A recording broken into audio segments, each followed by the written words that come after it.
Sebuah seni untuk bersikap bodoh amat. Karya Mark Manson. Bab 5. Anda selalu memilih. Bayangkan seseorang meletakkan ujung pistol di kepala Anda dan menyuruh Anda lari sejauh 6,2 mil dalam waktu kurang lebih dari 5 jam. Atau dia akan membunuh Anda dan seluruh keluarga Anda. Rasanya sungguh keparat. Sekarang bayangkan Anda membeli sepasang sepatu yang bagus dan perlengkapan lari, berlatih dengan tekun selama berbulan-bulan, lalu menyelesaikan maraton pertama Anda. Disambut sorak-sorai seluruh keluarga dan teman terdekat Anda saat mencapai garis finish. Itu sangat mungkin menjadi salah satu peristiwa paling membanggakan dalam hidup Anda. Jarak yang persis sama, 26,2 mil. Pelari yang sama, rasa sakit yang sama yang menjalar ke kaki yang sama. Namun ketika Anda memilih dengan bebas dan siap menghadapinya, itu menjadi batu loncatan yang gemilang dan penting dalam hidup Anda. Tapi ketika Anda dipaksa melawan kehendak Anda, itu menjadi pengalaman yang paling menakutkan dan menyakitkan dalam hidup Anda. Seringkali satu-satunya perbedaan adalah apakah suatu masalah terasa menyakitkan atau menguatkan adalah pilihan kita buat, dan bahwa jika kita memiliki tanggung jawab terhadapnya. Jika Anda merasa sedih dengan situasi Anda saat ini, kemungkinannya adalah karena Anda merasa ada sebagian hal yang berada di luar kendali Anda. Saat kita merasa memilih sendiri masalah yang kita hadapi, kita merasa lebih berkuasa. Ketika kita merasa bahwa suatu masalah datang karena dipaksakan, bertentangan dengan kehendak kita merasa menjadi korban dan menjadi sedih. Pilihan. William James punya masalah yang amat buruk. Meskipun lahir di sebuah keluarga yang kaya dan terpandang, sejak lahir James menderita masalah kesehatan yang mengancam hidupnya. Masalah mata yang membuat matanya buta temporer ketika masih kanak-kanak. Kondisi perut akut yang membuatnya muntah berlebihan dan memaksanya harus menerapkan suatu diet ketat dan super sensitif. Masalah dengan pendengarannya, kejang urat punggung parah yang membuatnya tidak dapat duduk atau berdiri tegak selama berhari-hari. Karena masalah kesehatan ini, James menghabiskan sebagian besar waktunya di rumah. Dia tidak punya banyak teman dan juga tidak terlalu istimewa di sekolah. Dia melalui hari-harinya dengan melukis. Itu adalah satu-satunya hal yang disukainya, dan itu adalah satu-satunya hal yang menjadi kemahirannya. Sayangnya, tidak ada yang mengakui bakat melukisnya. Ketika dia tumbuh dewasa, tidak ada yang membeli karyanya. Dan setelah tahun demi tahun berlalu, ayahnya yang merupakan seorang pebisnis kaya raya mulai mengolok-olok dirinya karena malas dan kurang berbakat. Sementara itu, adiknya, Henry James, menapaki karir sebagai novelis terkenal dunia. Saudara perempuannya hidup layak sebagai penulis juga. William menjadi orang yang aneh di keluarganya, seekor kambing hitam. Dalam upaya yang penuh keputusasaan untuk menyelamatkan masa depan putranya, sang ayah menggunakan koneksi bisnisnya agar James diterima di sekolah kedokteran Harvard. Itu adalah kesempatan terakhir, begitu kata ayahnya. Jika dia mengacaukannya, tidak ada harapan lagi untuknya. Namun James tidak pernah merasa kerasan atau damai di Harvard. Kedokteran tidak pernah menarik minatnya. Dia menghabiskan seluruh waktunya dengan perasaan seperti seorang penipu dan seorang yang bukan dirinya. Bagaimanapun juga, jika dia tidak berhasil mengatasi masalahnya sendiri, bagaimana dia bisa berharap punya energi yang cukup untuk menolong orang lain dengan permasalahan mereka sendiri? Setelah 1 hari berkeliling fasilitas psikiatris, James menulis dalam buku hariannya kalau dia merasa lebih menyerupai pasien ketimbang dokter. Beberapa tahun berlalu, dan tanpa persetujuan ayahnya, James keluar dari sekolah kedokteran. Dan daripada menghadapi murka ayahnya, dia memutuskan lari, mendaftarkan diri ke ekspedisi antropologi ke hutan Amazon. Di 1860-an, perjalanan antar benua sulit dan berbahaya. Jika Anda pernah memainkan Oregon Trail di komputer saat masih kanak-kanak, seperti itulah gambarannya. Ada disentri dan sapi-sapi yang tenggelam dan semuanya. Singkat kata, sampailah James di Amazon, tempat petualangan yang sesungguhnya dimulai. Secara mengejutkan, dengan kesehatan yang ringkih itu, dia mampu bertahan sepanjang perjalanan. Namun begitu dia mendarat, di hari pertama ekspedisinya, dia langsung terkena cacar air dan hampir mati di rimba. Kemudian kejang urat di punggungnya kumat lagi. Rasa sakitnya bahkan membuat James tidak mampu berjalan. Ketika itu badannya kurus kering, kelaparan dan kena cecar air.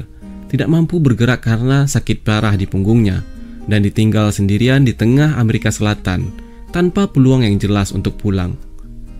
Tetapi entah bagaimana pada akhirnya dia mampu kembali ke New England, di mana dia disambut oleh ayahnya yang kecewa berat.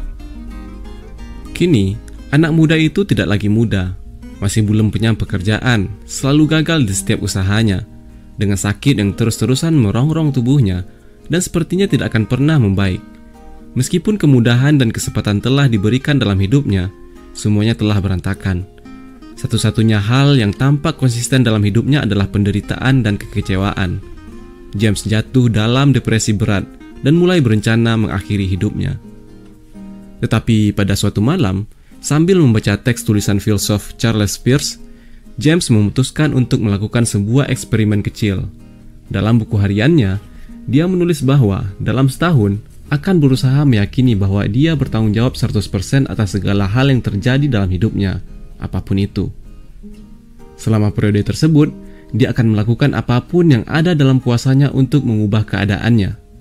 Bodoh amat dengan kegagalan macam apa yang akan muncul.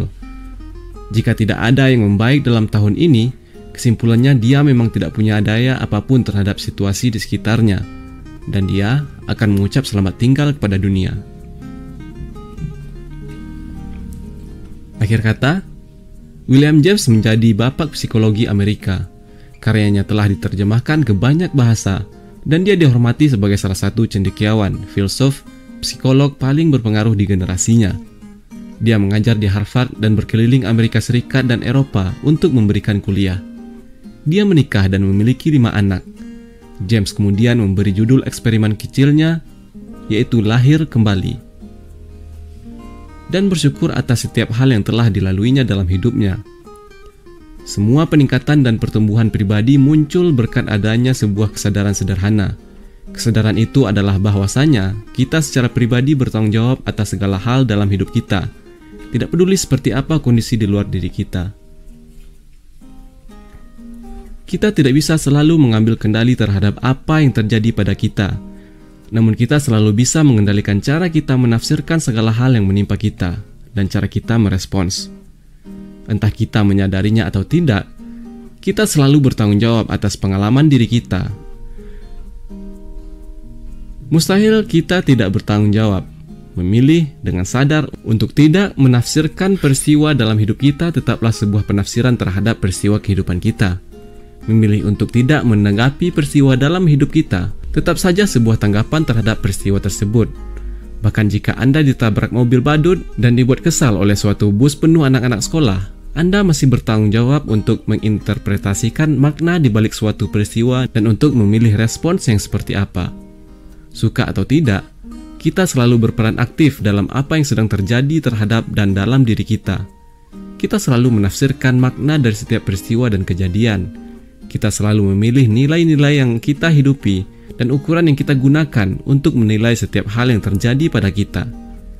Sering suatu peristiwa yang sama bisa menjadi baik atau buruk, bergantung pada ukuran yang kita pilih. Intinya adalah, kita selalu menjatuhkan pilihan, entah kita sadari atau tidak, selalu. Ini kembali pada kenyataan bahwa tidak ada yang namanya tidak peduli. Ini tidak mungkin. Kita semua pasti memperdulikan sesuatu. Tidak peduli tentang apapun, tetap saja sebuah bentuk kepedulian tentang sesuatu. Pertanyaan yang sesungguhnya adalah, kita memilih untuk memperdulikan apa? Nilai apa yang kita pilih sebagai dasar dari tindakan kita? Ukuran apa yang kita pilih untuk kita gunakan sebagai pengukur kehidupan kita? Dan apakah itu pilihan yang baik? Salah kaprah tanggung jawab atau rasa salah. Bertahun-tahun lalu, ketika saya lebih muda dan lebih bodoh, saya menulis sebuah blog, dan di bagian penutup saya menulis kurang lebih begini. Dan seperti kata seorang filsuf, kekuatan yang besar menuntut tanggung jawab yang besar.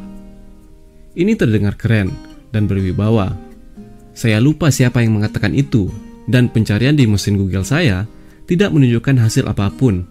Jadi saya biarkan saja tertulis demikian, terasa pas dengan postingan saya. Sekitar 10 menit kemudian, Komentar pertama masuk. Kayaknya sang filsuf hebat yang Anda sebut itu adalah Paman Ben dari film Spider-Man. Kekuatan yang besar menuntut tanggung jawab yang besar. Kata-kata terakhir Paman Ben sebelum seorang pencuri yang dibiarkan lolos oleh Peter Parker membunuhnya di trotoar yang didapati orang tanpa alasan yang bisa diterima. Dialah sang filsuf hebat. Kita masih sering mendengar kutipan tersebut. Kata-kata ini sering keluar. Ini adalah salah satu kutipan yang sempurna dan terdengar sangat intelektual. Namun pada intinya hanya mengatakan kepada Anda apa yang telah Anda ketahui, bahkan ketika Anda tidak pernah memikirkan hal tersebut sebelumnya. Kekuatan yang besar menuntut tanggung jawab yang besar. Ini benar. Namun ada versi lain yang lebih baik dari kutipan ini. Dan yang harus Anda lakukan adalah menukar posisi kata bendanya. Tanggung jawab yang besar menuntut kekuatan yang besar. Semakin kita memilih untuk menerima tanggung jawab dalam kehidupan kita, semakin besar kekuatan yang dibutuhkan untuk menjalani kehidupan. Menerima tanggung jawab atas masalah yang kita hadapi menjadi langkah pertama untuk menyelesaikannya. Saya pernah mengenal seorang pria yang mengaku bahwa alasan dibalik tidak adanya seorang wanita pun yang mau diajak berkencan adalah karena dia terlalu pendek. Pria ini terpelajar, menarik dan tampan, namun dia sungguh yakin kalau dia terlalu pendek untuk bisa kencan dengan wanita. Dan karena dia merasa terlalu pendek, dia jarang pergi keluar dan mencoba untuk berkenalan dengan seorang wanita. Dia pernah mencoba beberapa kali, dan perhatiannya justru tertuju pada segelintir perangai dari cewek tersebut, yang menurutnya mengindikasikan bahwa dia tidak cukup menarik di mata si cewek, dan itu sudah membuatnya yakin bahwa cewek tersebut sungguh tidak menyukainya, meskipun sebenarnya si cewek suka. Bisa Anda bayangkan betapa payah kehidupan asmaranya.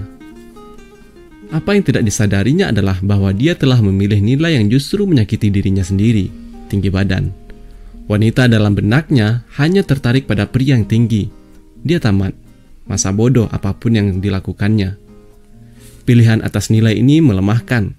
Hal itu memberi pria ini masalah yang pelik, menjadi orang yang tidak cukup tinggi dalam dunia yang diciptakan hanya untuk orang-orang yang tinggi semampai.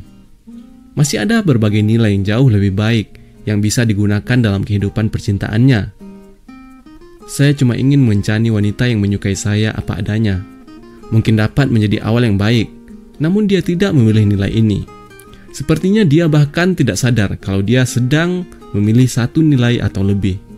Tanpa disadari, dia sesungguhnya bertanggung jawab atas masalahnya. Alih-alih bertanggung jawab, dia justru mengeluh. Tapi saya tidak punya pilihan. Omelnya kepada bartender. Saya tidak bisa berbuat apa-apa. Wanita itu berpikiran dangkal dan angkuh dan tidak akan pernah menyukai saya. Benar, ini merupakan sebuah kesalahan setiap wanita untuk tidak menyukai pria yang suka mengasihani diri sendiri, yang berpikiran dangkal dengan nilai-nilai yang payah. Jelas sekali. Banyak orang enggan bertanggung jawab atas permasalahan mereka karena mereka percaya bahwa mengambil tanggung jawab terhadap suatu masalah sama dengan menjadi pihak yang dipermasalahkan atas masalah Anda. Tanggung jawab dan kesalahan sering tampil berbarengan dalam budaya kita, tetapi kedua hal itu tidak sama. Jika saya menabrak Anda dengan mobil saya bersalah dan bertanggung jawab secara hukum untuk memberikan ganti rugi kepada Anda, entah bagaimana caranya. Bahkan jika saya tidak sengaja menabrak Anda, saya masih harus bertanggung jawab. Beginilah pihak yang bersalah ditentukan dalam masyarakat kita. Jika Anda mengacau, Anda harus memperbaikinya. Dan seharusnya memang seperti itu. Ada juga masalah di mana kita tidak bisa dipersalahkan dan masih bertanggung jawab terhadapnya. Sebagai contoh, jika Anda bangun di suatu pagi dan menemukan bayi yang masih merah di depan pintu rumah Anda, jelas ini bukan sebuah kesalahan kalau si bayi ditinggalkan di sana. Namun bayi tersebut sekarang menjadi tanggung jawab Anda. Anda kemudian memutuskan akan melakukan sesuatu, dan entah apapun pilihan Anda nantinya, itu merupakan masalah yang terkait dengan pilihan Anda. Hakim tidak bisa memilih kasus yang dihadapi. Ketika sebuah kasus sampai di pengadilan, hakim yang ditugasi untuk menangani perkara tersebut tidak melakukan kejahatan, bukan saksi kejahatan, dan tidak terkena imbas dari kejahatan itu. Namun ia tetap bertanggung jawab atas kejahatan tersebut. Sang hakim lantas harus memilih beberapa konsekuensi. Dia harus mengidentifikasi ukuran untuk menilai kejahatan tersebut dan memastikan bahwa ukuran yang tersebut sungguh dipakai secara konsisten. Kita bertanggung jawab atas hal-hal yang bukan merupakan kesalahan kita. Inilah bagian kehidupan. Berikut ini cara untuk memahami perbedaan antara dua konsep tersebut. Kesalahan adalah bentuk lampau, tanggung jawab adalah bentuk kini. Kesalahan merupakan hasil dari pilihan-pilihan yang telah diambil. Tanggung jawab merupakan hasil dari pilihan yang sedang Anda ambil saat ini, setiap detik, setiap hari. Anda memilih untuk membaca buku ini. Anda sedang memilih untuk menerima atau menolak konsep ini. Jika menurut Anda, ide saya di buku ini payah, maka itu adalah kesalahan saya. Namun Anda bertanggung jawab atas kesimpulan yang Anda ambil tersebut. Bukan kesalahan Anda jika saya memilih untuk menulis kalimat ini, namun Anda tetap bertanggung jawab ketika memilih untuk membacanya atau tidak. Ada perbedaan antara menyalahkan orang atas situasi yang terjadi pada Anda dan bahwa orang tersebut memang sungguh bertanggung jawab atas keadaan yang Anda alami. Tidak ada seorang pun yang bertanggung jawab atas keadaan Anda kecuali diri Anda sendiri. Banyak orang yang mungkin disalahkan atas ketidakbahagiaan Anda, namun tidak seorang pun yang dapat bertanggung jawab atas ketidakbahagiaan Anda selain Anda. Ini karena Anda selalu harus memilih bagaimana Anda memandang sekitar Anda, bagaimana Anda bereaksi terhadapnya, bagaimana Anda menilai sesuatu. Anda selalu memilih ukuran yang Anda gunakan untuk menilai pengalaman Anda. Pacar saya yang pertama mencampakkan saya dengan cara yang spektakuler.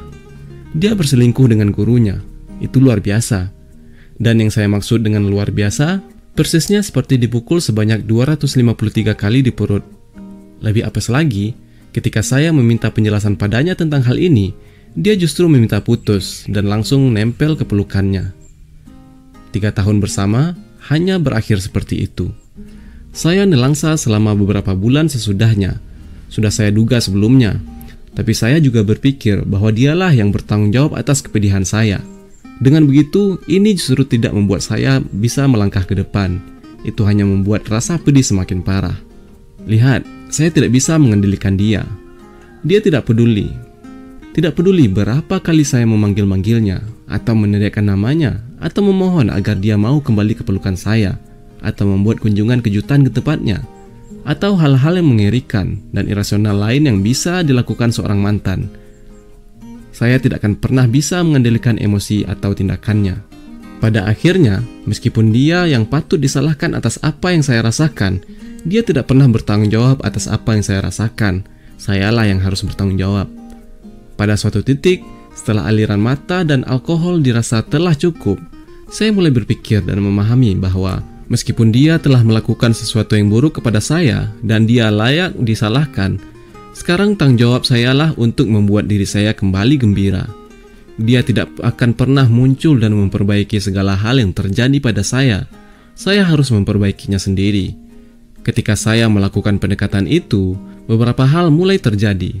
Pertama, saya memulihkan diri saya.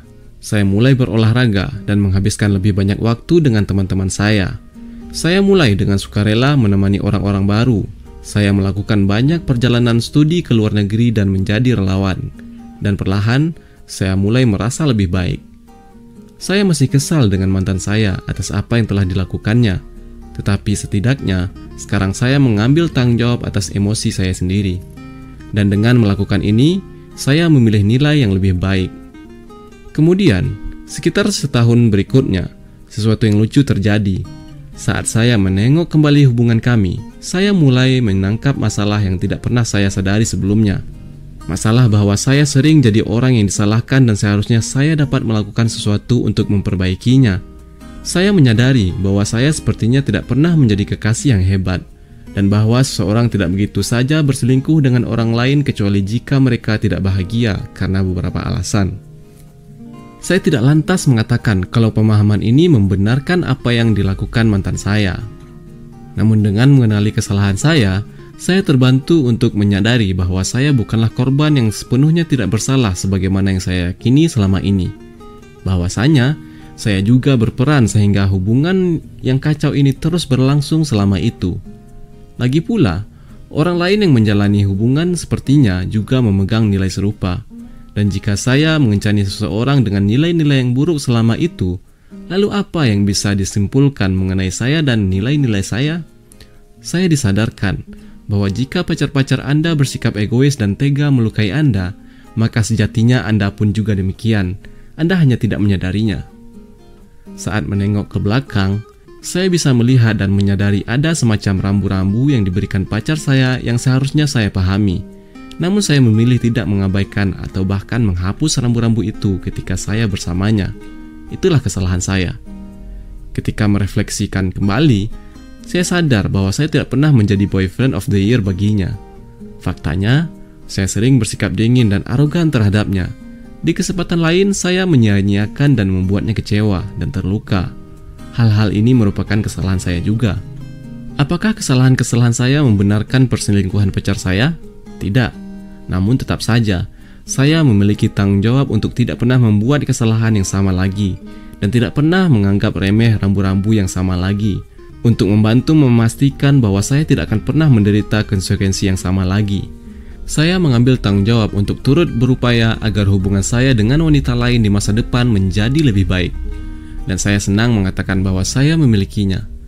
Tidak ada lagi pacar yang selingkuh dan meninggalkan saya. Tidak ada lagi 253 pukulan di perut saya. Saya bertanggung jawab atas peran saya dalam hubungan yang tidak sehat itu dan berusaha memperbaikinya di hubungan yang berikutnya. Dan tahukah Anda, diputus oleh pacar menjadi salah satu pengalaman yang paling menyakitkan yang pernah saya rasakan, sekaligus menjadi salah satu pengalaman hidup yang paling penting dan berpengaruh. Saya bersyukur karena itu menginspirasi pertumbuhan pribadi saya secara signifikan. Kita semua senang untuk ikut bertanggung jawab atas keberhasilan dan kebahagiaan. Malahan, kita justru lebih sering berebut menjadi yang bertanggung jawab atas sebuah keberhasilan dan kebahagiaan. Ingat, bertanggung jawab atas permasalahan kita jauh lebih penting. Karena dari sanalah pembelajaran yang sesungguhnya berasal. Menyalahkan orang lain hanya akan melukai diri Anda sendiri. Menanggapi tragedi. Banyak orang tidak kesulitan untuk mengambil tanggung jawab terhadap masalah yang terikat dengan pekerjaan mereka dan yang terikat dengan kelalaian mereka atas penelantaran anak-anak atau kemalasan akibat terlalu sering menonton TV. Namun ketika ini menyangkut suatu tragedi yang fatal, mereka menarik rem darurat tanggung jawab mereka dan turun dari kereta setelah berhenti. Beberapa peristiwa terasa amat menyakitkan untuk diterima. Tetapi pikirkan hal ini. Kefatalan suatu peristiwa tidak mengubah kebenaran yang mendasarinya. Jika Anda, katakan saja baru saja dirampok, jelas kesalahan tidak terletak pada Anda. Tidak ada orang yang memilih untuk mengalaminya.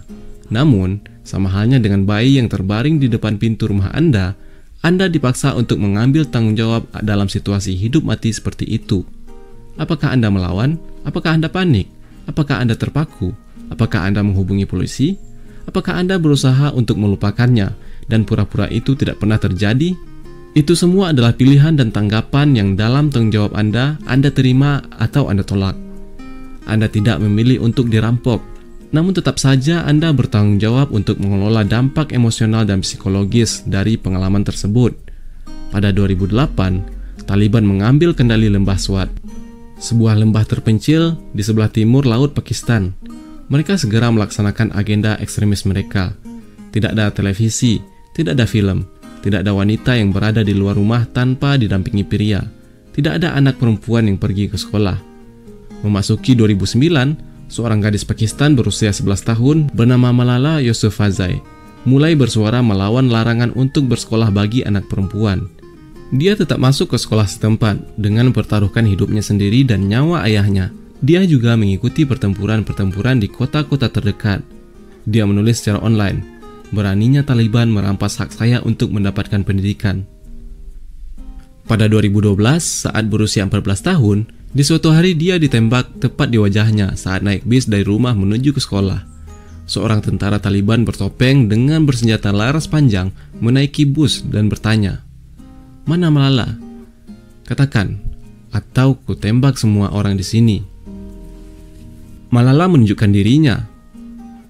Lalu pria itu menembakinya di kepala di depan semua penumpang lainnya. Malala koma dan hampir meninggal dunia. Taliban mengancam di depan publik bahwa kalaupun dia selamat, mereka akan membunuhnya dan ayahnya. Hingga hari ini, Malala masih hidup. Dia masih berbicara lantang melawan kekerasan dan tekanan terhadap para wanita di negara-negara Muslim. Dan saat ini, dia menjadi seorang penulis buku terlaris. Pada 2014, dia menerima penghargaan Nobel Perdamaian atas usahanya. Tampak bahwa kejadian ditembak di muka justru membuat suaranya didengar lebih luas dan membuat dirinya lebih termotivasi daripada sebelumnya. Akan mudah baginya untuk bersembunyi dan berkata, "Saya tidak bisa melakukan apa-apa," atau "Saya tidak punya pilihan lain." Yang ironisnya tetap menjadi pilihannya, namun dia memilih sebaliknya. Beberapa tahun lalu saya menuliskan sejumlah ide dalam bab ini di blog saya, dan ada seorang pria yang memberi komentar. Dia berkata bahwa saya berpikiran dangkal, kemudian menambahkan kalau saya tidak punya pemahaman yang nyata tentang permasalahan kehidupan dan tanggung jawab manusia. Dia bercerita kalau anak laki-lakinya baru saja meninggal akibat kecelakaan mobil. Dia menuduh saya tidak tahu rasa sakit yang sesungguhnya dan mencaci saya karena menyarankan untuk bertanggung jawab atas rasa sakit yang dirasakannya sepeninggal anaknya. Laki ini jelas sekali merasakan penderitaan yang sangat besar dibandingkan dengan yang pernah dirasakan sebagian besar orang dalam hidup mereka. Dia tidak pernah memilih agar anaknya meninggal atau karena kesalahan anaknya meninggal. Tanggung jawab atas kehilangan itu diberikan meskipun secara jelas dan dapat dipahami itu tidak diinginkan. Meskipun demikian, dia masih bertanggung jawab atas emosi, keyakinan, dan tindakannya sendiri. Bagaimana dia bereaksi terhadap kematian putranya adalah pilihannya sendiri. Rasa sakit, apapun bentuknya, tidak bisa dihindari. Namun kita harus memutuskan apa maknanya bagi kita. Bahkan ketika mengklaim bahwa dia tidak punya pilihan dalam kejadian itu dan hanya ingin anaknya kembali, itu adalah sebuah pilihan. Tentu saja, saya tidak mengatakan ini kepadanya. Saya terlalu takut dan mulai berpikir bahwa, mungkin saya sudah kehilangan akal sehat dan tidak tahu apapun yang saya bicarakan. Itu adalah bahaya yang mengancam dalam pekerjaan saya, sebuah masalah yang telah saya pilih, dan permasalahan yang saya pilih menjadi tanggung jawab saya. Awalnya saya merasa sangat bersalah, namun kemudian, setelah beberapa menit, saya mulai marah. Tuduhannya sungguh tidak beralasan, sama sekali lain dengan apa yang saya maksud. Kata saya pada diri saya sendiri. Presetan, hanya karena anak saya tidak meninggal lantas saya dituduh tidak pernah mengalami rasa sakit yang hebat. Tapi kemudian saya menerapkan nasihat saya sendiri. Saya memilih masalah saya. Saya bisa menjadi marah kepada pria ini dan berdebat dengannya, mencoba membalaskan rasa sakit saya, yang hanya akan membuat kami berdua tampak tolol dan tidak peka. Atau saya bisa saja memilih masalah yang lebih baik, lebih bersabar, memahami pembaca saya dengan lebih baik, dan terus mengingat pria ini setiap kali menulis artikel berikutnya tentang rasa sakit dan trauma. Dan itulah yang saya coba. Balasan saya pada pria tersebut sederhana, bahwasanya saya turut berbelasungkawa atas kehilangannya. Itu saja. Apalagi yang bisa Anda katakan? Genetika dan warisan. Di 2013, BBC mengumpulkan lusinan remaja dengan Obsessive Compulsive Disorder atau OCD dan mengikuti mereka saat menjalani terapi insentif untuk membantu mereka mengatasi munculnya pikiran yang tidak diinginkan dan perilaku yang diulang-ulang. Ada gadis remaja 17 tahun bernama Imogen yang memiliki kebutuhan kompulsif untuk selalu menepuk setiap permukaan objek yang dilaluinya.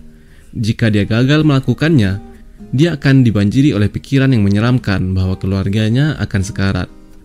Ada Josh yang memiliki kebutuhan untuk melakukan segala hal dengan dua sisi tubuhnya. Jika ia tidak menyeimbangkan dua sisi tubuhnya, dia akan mengalami serangan kepanikan yang mengerikan. Ada juga Jack, contoh klasik seorang germofob yang menolak untuk meninggalkan rumahnya tanpa memakai sarung tangan, merebus air sebelum meminumnya, dan tidak mau makanan yang tidak dibersihkan atau disiapkannya sendiri. OCD merupakan penyimpangan saraf dan genetika yang parah dan tidak bisa disembuhkan. Hal terbaik yang bisa dilakukan adalah dengan mengelolanya. Dan seperti yang kita semua lihat, mengelola perilaku yang menyimpang dimulai dengan pengelolaan nilai yang dimiliki seseorang. Hal pertama yang dilakukan psikiater dalam proyek ini adalah mengatakan kepada anak-anak tersebut untuk menerima ketidaksempurnaan dari keinginan mereka yang kompulsif. Yang artinya, sebagai suatu contoh, bahwa ketika Imogen dibanjiri pikiran yang mengerikan bahwa keluarganya sekarat, dia diajak untuk menerima kalau keluarganya memang akan meninggal suatu hari nanti dan tidak ada yang bisa dilakukan untuk mencegahnya. Mengatakan kepadanya bahwa apa yang terjadi terhadapnya bukanlah sebuah kesalahannya. Josh dipaksa untuk menerima dalam jangka panjang bahwa tindakan menyeimbangkan semua perilakunya sehingga simetris sesungguhnya malah lebih menghancurkan hidupnya ketimbang serangan kepanikan yang kadang muncul. Dan Jack diingatkan bahwa entah apapun yang dia lakukan, kuman akan selalu ada dan menyerangnya. Sasaran terapi ini adalah untuk membuat anak-anak ini menyadari bahwa nilai-nilai mereka miliki tidak rasional, dan bahwa dengan mengikuti nilai yang irasional ini, mereka sebenarnya membahayakan fungsi mereka dalam kehidupan. Langkah berikutnya adalah menyemangati anak-anak untuk memilih suatu nilai yang lebih penting daripada nilai OCD mereka dan berfokus pada nilai tersebut. Bagi Josh, ini adalah peluang untuk tidak selalu menyembunyikan perilaku menyimpang yang dimilikinya dari teman-teman dan keluarga. Harapan untuk memiliki suatu kehidupan sosial yang normal. Bagi Imogen, idenya adalah untuk mengambil alih kendali atas pikiran dan perasaannya sendiri serta kembali ceria. Dan untuk Jack, targetnya adalah ia mampu meninggalkan rumahnya dalam periode waktu yang lama tanpa mendapatkan pengalaman traumatis atau menyiksa. Dengan nilai-nilai baru yang ada di benak mereka, para remaja ini berlatih mengatasi keresahan mereka yang insentif dengan memaksa diri mereka untuk menghidupi nilai hidup mereka yang baru. Serangan kepanikan terjadi, tangis pecah, Jack memukuli pajangan yang ada di dekatnya dan kemudian segera mencuci tangannya. Dan di akhir program dokumenter itu, tampak kemajuan besar yang diraih. Imogen tidak lagi butuh menyentuh setiap permukaan benda yang ditemuinya. Dia berkata, "Masih ada monster di pikiran saya, dan mungkin akan selalu ada, tapi monster itu telah menjadi lebih tenang sekarang." Jack mampu melewati 25 hingga 30 menit tanpa harus menyeimbangkan tubuh kanan dan kirinya. Dan Jack, yang mungkin mengalami perkembangan yang paling pesat, sekarang mampu pergi ke restoran dan minum dari botol dari gelas tanpa harus mencucinya terlebih dahulu. Jack merangkum semua yang telah dipelajarinya dengan baik. Saya tidak memilih kehidupan yang seperti ini. Saya tidak memilih kondisi yang sangat mengerikan ini. Namun, saya harus memilih bagaimana untuk menghadapinya. Saya harus memilih bagaimana saya bisa hidup dengan keadaan ini. Banyak orang terlahir dengan kekurangan, entah OCD atau bertubuh kecil atau sesuatu yang berbeda. Seakan-akan mereka menyimpang dari sesuatu yang sangat bernilai. Mereka merasa tidak ada yang dapat mereka lakukan. Jadi mereka menghindari tanggung jawab atas situasi mereka. Mereka tahu, saya tidak memilih genetik yang buruk ini. Jadi bukan salah saya jika terjadi hal-hal yang buruk. Dan benar, itu bukan salah mereka. Tetapi mereka tetap harus bertanggung jawab. Dulu di masa-masa kuliah saya punya fantasi menjadi seorang pemain poker profesional.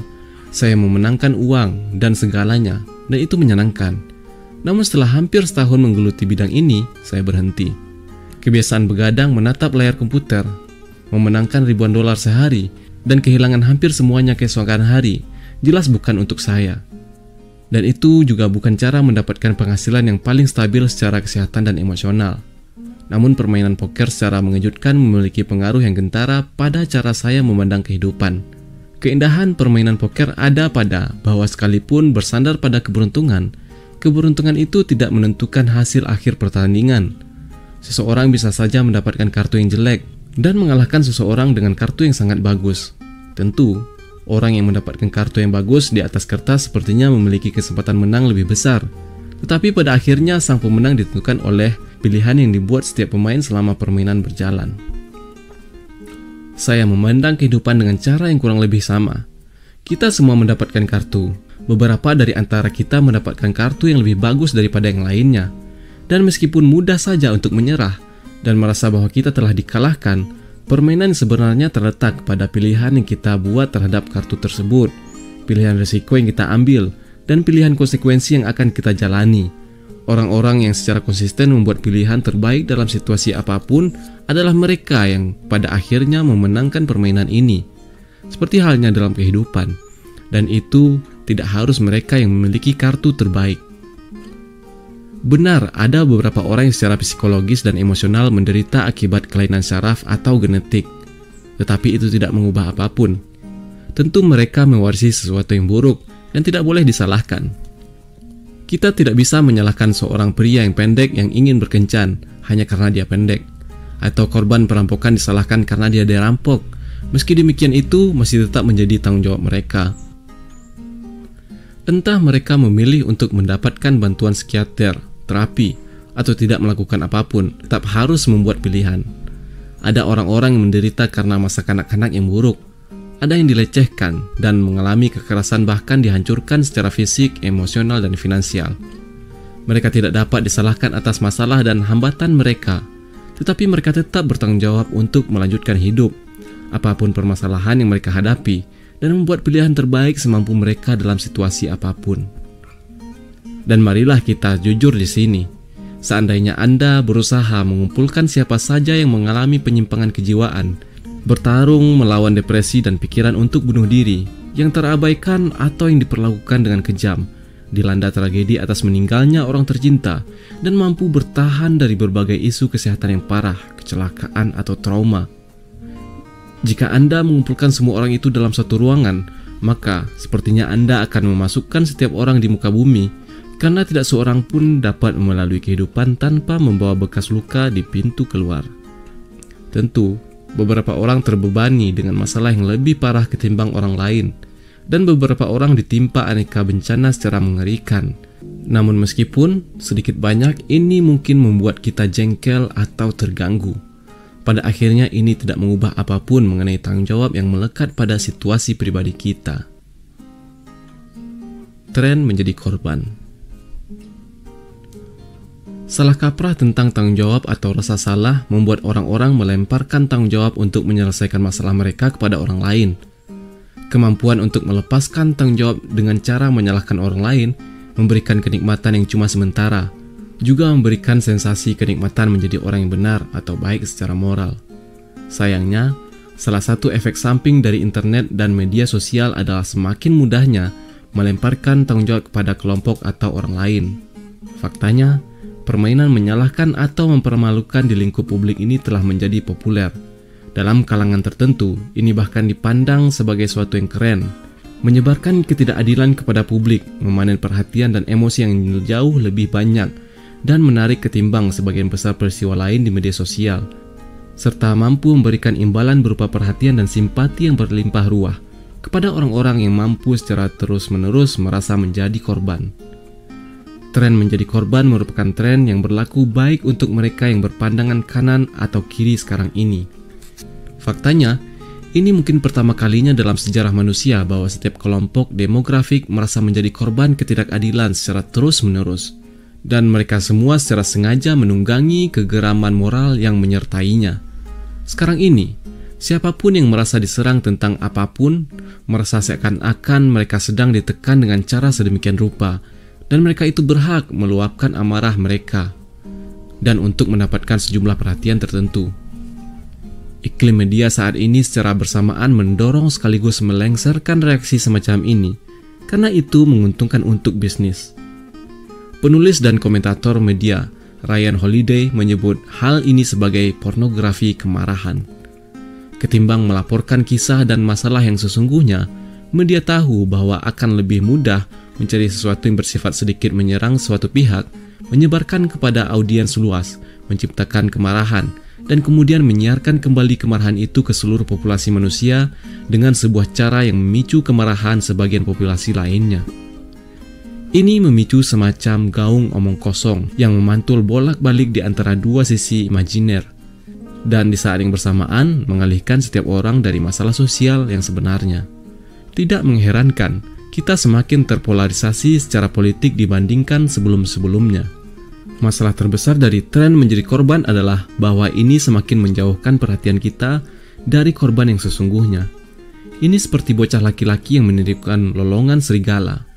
Semakin banyak orang yang menyatakan dirinya korban atas suatu pelanggaran kecil, akan semakin sulit untuk melihat siapa korban yang sebenarnya.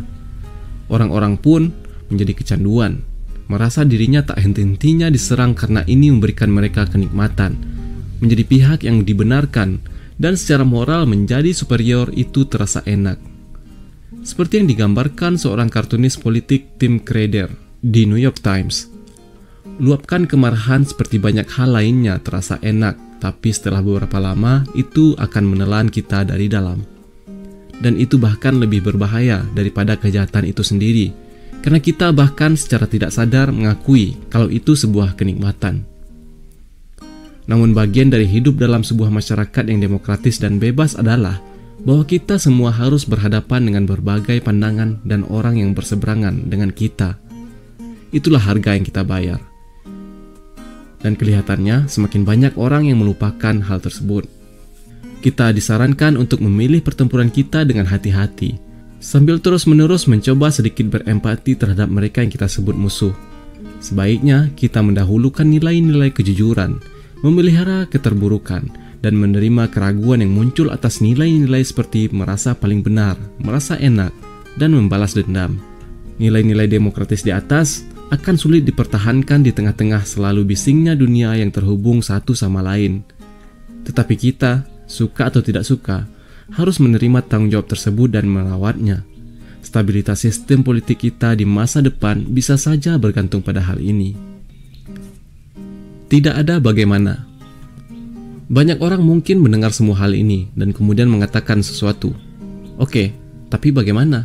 Saya sadar bahwa nilai yang saya miliki payah, dan bahwa saya menghindari tanggung jawab dari semua permasalahan saya, dan bahwa saya orang cengeng yang berpikir bahwa dunia harus mengitari saya beserta setiap ketidaknyamanan yang saya alami. Namun bagaimana saya bisa berubah? Dan mengenai hal ini saya katakan, lakukan atau jangan lakukan. Tidak ada bagaimana. Anda sudah memilih di setiap momen, di setiap pagi apa yang Anda pedulikan. Jadi berubah itu sesederhana memilih untuk mempedulikan hal lain. Tapi itu tidak mudah. Ini tidak mudah karena pada awalnya Anda akan merasa seperti seorang pecundang, penipu, tolol, dan akan merasa gugup. Anda akan ketakutan, Anda mungkin akan marah kepada istri atau teman atau ayah Anda dalam proses ini. Itu semua adalah efek samping dari mengubah nilai, mengubah apa yang Anda pedulikan, tetapi itu tidak bisa dihindari. Ini sederhana namun sungguh berat. Mari kita lihat beberapa efek sampingnya. Anda akan merasa tidak yakin, saya jamin. Haruskah saya sungguh merelakan ini? Apakah ini hal yang benar untuk dilakukan? Melepaskan suatu nilai yang telah melekat pada Anda selama bertahun-tahun akan membuat Anda mengalami desorientasi, karena Anda tidak tahu lagi mana yang baik dan mana yang buruk. Ini sulit, tapi ini wajar. Berikutnya, Anda akan merasa telah gagal. Anda telah menghabiskan separuh hidup Anda mengukur diri Anda menggunakan nilai yang lama tersebut. Jika Anda mengganti prioritas, mengubah ukuran Anda, dan berhenti melakukan perilaku yang sama, Anda akan gagal menemukan ukuran lama yang terpercaya itu, dan karenanya Anda akan segera merasakan kepalsuan atau merasa tidak menjadi apapun. Ini juga merupakan hal yang normal dan juga tidak nyaman, dan Anda pasti mengalami penolakan. Banyak hubungan dalam hidup Anda dibangun di atas nilai-nilai yang Anda jaga. Jadi, momen saat Anda mengubah nilai tersebut, perubahan Anda ini akan menggema dalam seluruh hubungan Anda, dan banyak hal di antaranya akan meledak di muka Anda. Ini juga hal yang normal dan tidak akan membuat nyaman. Ini penting, meskipun penyakitan, efek dari membuat pilihan untuk memindahkan kepedulian Anda ke tempat lain di tempat yang jauh lebih penting dan layak bagi energi Anda. Ketika Anda menyortir ulang nilai-nilai Anda akan menemui penolakan secara internal dan eksternal dalam perjalanan Anda. Lebih dari itu, Anda akan merasa tidak yakin. Anda akan bertanya-tanya, apakah yang Anda lakukan salah? Namun, seperti yang kita lihat, ini adalah hal yang baik.